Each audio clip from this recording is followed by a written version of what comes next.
बड़ी इम्पोर्टेंस है। आज ये प्रोजेक्ट अप्रूव हुआ, बहुत बड़ा प्रोजेक्ट है, 46 किलोमीटर्स का, 1264 करोड़ रुपीस का इन्वेस्टमेंट इसमें आएगा। कर्नाटक आंध्र प्रदेश दोनों को जोड़ेगा। ये एक बड़ा मेजर ब्रिज है वेदावती रिवर पे, और उसके अलावा 7 मेजर ब्रिजेस हैं, 52 माइनर ब्रिजेस हैं, और 3 साल का ये प्रोजेक्ट का ड्यूरेशन है। करीब 80% of the land is already available on this alignment. बाकी 20% लैंड अक्वायर करनी पड़ेगी, तो प्रोजेक्ट काफ़ी तेज़ी से हो जाएगा। लॉन्ग लीड आइटम केवल वेदवती रिवर पे ब्रिज है, मेगा ब्रिज है। बाकी सारे के सारे आइटम्स इसमें बहुत स्पीड से हो जाएंगे। जैसा आप जानते हो, अगर रेलवे से किसी कार्गो को ट्रांसपोर्ट करें तो हाईवे के कंपैरिजन में 89% लेस CO2 एमिशंस होते हैं, यानी it is 89% less polluting compared to highway transportation, road transportation. Secondly, cost wise it is significantly lesser compared to road transportation. Cost कम है, पोल्यूशन भी कम है। दैट्स वाई दुनिया में बहुत सारे देशों ने रेलवे को प्रायोरिटी दी है, और माननीय प्रधानमंत्री श्री नरेंद्र मोदी जी ने 2014 में जिम्मेदारी लेने के बाद से कंप्लीट रेलवे सेक्टर को ओवरहॉल करने का, ट्रांसफॉर्म करने का लगातार प्रयास चल रहा है। जैसा कि आप जानते हैं, रेलवे इज नाउ 99.6% इलेक्ट्रीफाइड, और वर्ल्ड का largest electrified railway network Bharat बन गया है। और परसेंटेज टर्म्स में देखो तो स्विट्जरलैंड के बाद में सेकंड नंबर पे है। स्विट्जरलैंड इज 100% और इंडिया इज 99.6%। हालांकि स्विट्जरलैंड का railway network is just about 5000 kilometres, 5000 kilometre उनका रेलवे नेटवर्क है, और भारत का 1,35,000 किलोमीटर का ट्रैक किलोमीटर्स का रेलवे नेटवर्क है। तो कंपैरिजन अगर करो, और उसके बाद में चाइना आता है नंबर 3 पे। चाइना इज अबाउट 80 के आसपास परसेंट है, और उसके बाद में फिर कई कंट्रीज आती हैं।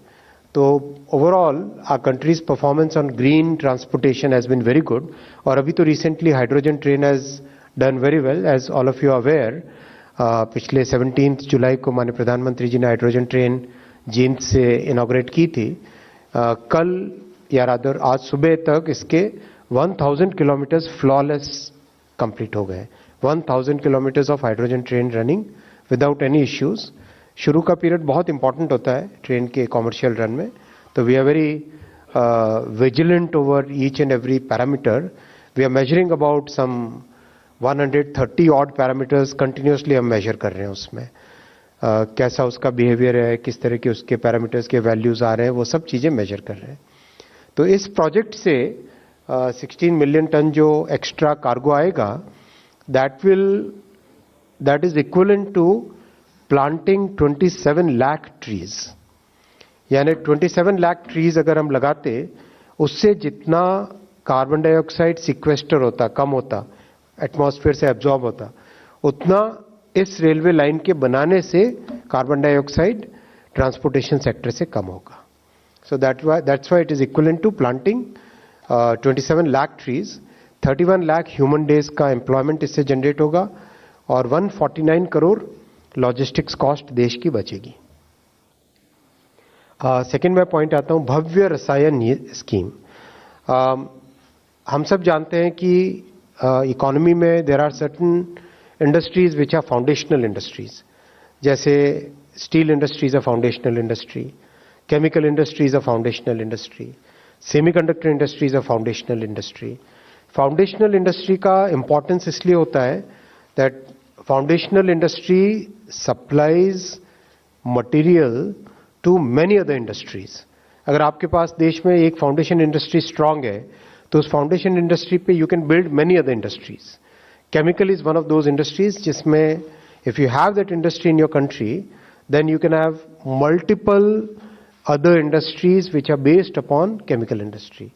सो दैट्स वाई माननीय प्रधानमंत्री जी ने इस इंडस्ट्री पे बहुत ध्यान देके भव्य रसायन स्कीम। செய்திகளை உடனுக்குடனும் துல்லியமாகவும் தெரிந்து கொள்ள சப்ஸ்கிரைப் பண்ணுங்க.